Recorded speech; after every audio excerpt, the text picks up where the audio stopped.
Kapag dumating na yung taong bubuo sa bawat araw ng buhay mo, yung taong magpapasaya sa'yo sa bawat pagpatak ng oras, dapat maghawak kamay kayo patungo sa bawat pangarap na tutuparin nyo na magkasama, kasi ang pagmamahal ay para lang sa taong tunay na nagmamahal.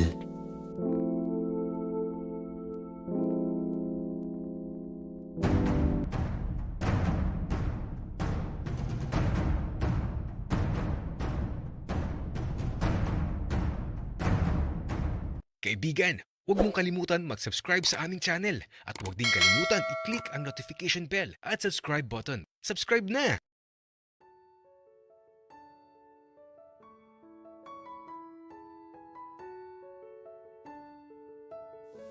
Ewan ko ba kung bakit, pero kapag kasama ko si Taki, parang nagliliwanag ang buong paligid ko. Tapos bumabagal palagi ang bawat oras kapag nakikita ko ang mga ngiti niya. Gusto ko na nga ulit makita si Taki. Kaya lang si Kuya Elias. Wag na daw muna ako lumabas ngayong gabi.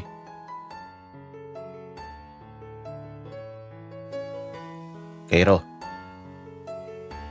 dito ka lang sa bahay ngayong gabi, ha? Baka mamaya kung saan ka na naman matulog. Masama ang ganun. May bahay tayo. Kaya dapat dito ka matulog.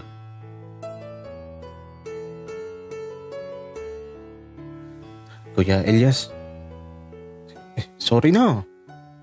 Di ko naman intensyon na matulog dun kay Taki. Nakatulog na lang talaga ako bigla sa pagod. Oh, bakit ka naman napagod? Ano bang ginawa nyo? Wala kuya. Naglakad lang sa labas. Nakakapagod pala yun? Wika ko kay kuya. Di ko naman pwedeng sabihin na nagpalabas ako dun. Naku, baka mapagalitan ako. Hindi ko na lang sasabihin kay Kuya Elias ang bagay na yun. Magiging lihim na lang namin ni Taki ang naganap. At saka, kasalanan ni Taki yun. Pinilit niya ako eh. Kairo, umayos ka ha. Kilala ko si Taki. Sige na, maligo ka na para makakain na tayo ng hapunan. At diretso tulog na tayo. Sige kuya. Wika ako. Parang gusto kong tumakas mamaya. Napansin ko lang, mahigpit din pala si Kuya Elias. Pero mas mahigpit ang lolo at lola ko. Kasi bawal talaga akong abutin ng dilim sa labas. Kaya ito, naligo na ako. Diretso hapunan na din, tapos naiga na ako sa silid ni Kuya Elias. At si Kuya, ayun siya, busy pa din sa harapan ng computer. Napakadami niya ginagawa. Kung di nyo na itatanong, engineer si Kuya Elias. About sa lupa yung ginagawa niya ngayon. Nakalimutan ko lang kung anong tawag dun. Pero yun ang trabaho niya talaga, magsukat ng mga lupa. Habang pinapanood ko nga si Kuya Elias, napapaisip na din talaga ako kung ano ba talaga yung kursong kukunin ko. Wala pa kasi ako maisip eh. At habang nag-iisip ako, bigla akong kinilabutan. Kasi naman, mula sa bintana ni Kuya, nakakita ako ng nakasilip. Diyos ko talaga, parang sasabog ang dibdib ko sa takot. Tapos, biglang umiti yung nasa may bintana na nakasilip. Gagi, si Taki pala. Ano bang ginagawa niya dun? Ang kulit. Nakakatakot eh. Sinenyasan pa ako ni Taki na huwag daw maingay. Kaya sige, di ako mag-iingay. Tapos, lumabas daw ako. Kuya, busy ka pa ba? Nagugutom ako. lalabas lang ako saglit.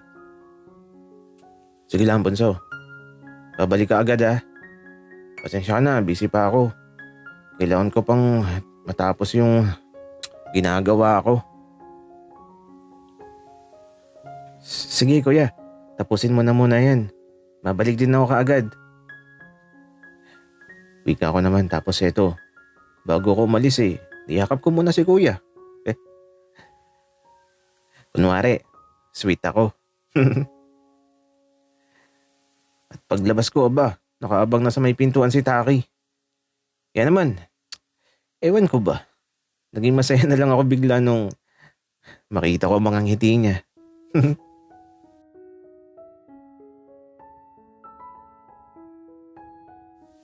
Tara sa bahay, Cairo.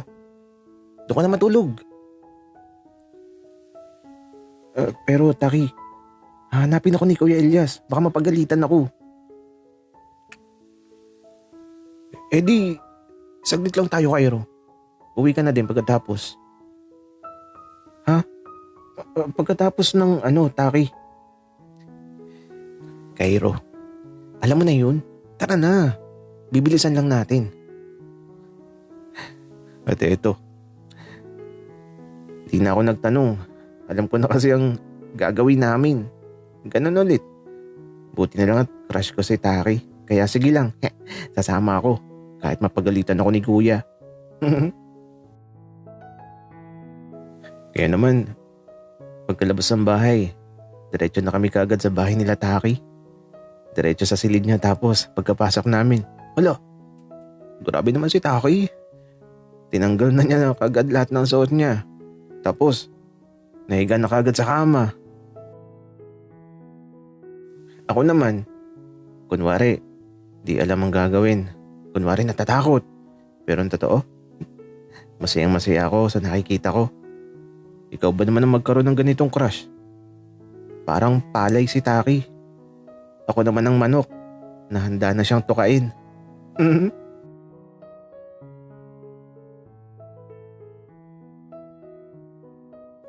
Cairo, bakit nakatayo ka pa dyan? Ako na muna. Kasi kapag ikaw nauna natutulog ka na.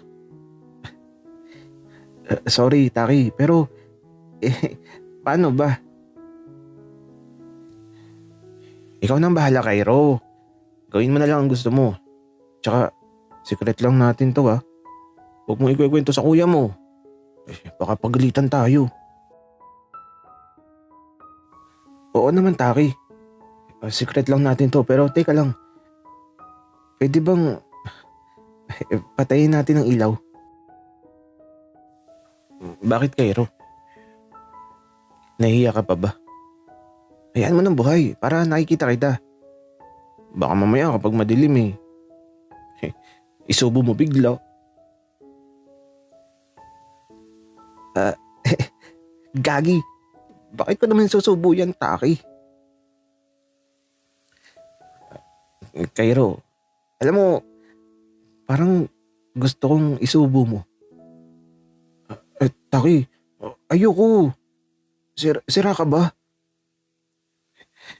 Cairo, okay lang naman yun. Tropa naman tayo at saka wala namang makakaalam. Experience lang din. Tsaka kapag ginawa mo, gagawin ko din. Ewan ko, Taki. Wika ako, tapos ito, naupo na muna ako sa gilid ng kama ni Taki. Pinag-iisipan ko ang bagay na iniaalok niya. Para kasi hindi ko kaya ang ganun. Okay lang sana kung hawak lang, pero kung may subo ng mangyayari, parang hindi ko kaya. Natatakot ako.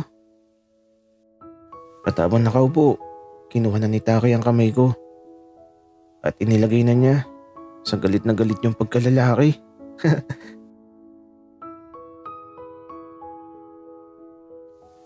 Cairo, ano na? Lumilipas ang mga oras. Gawin mo na.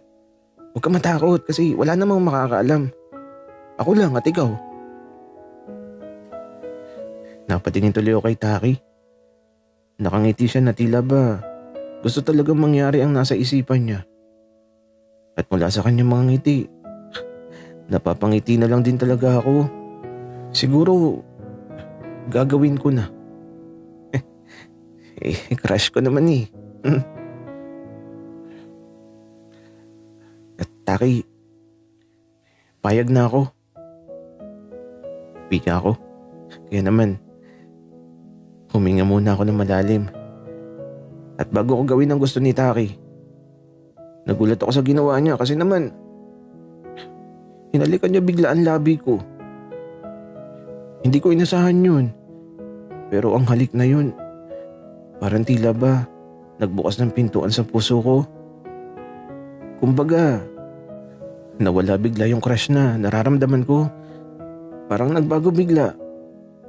Kasi parang mahal ko na siya. Dahil sa halik na yun, nakaramdam ako ng mga kakaibang bagay. Ang unang halik, ang unang pagkasabik, lahat ata sa kanya ko naranasan. At eto na, gagawin ko na. Ang unang pagsubo,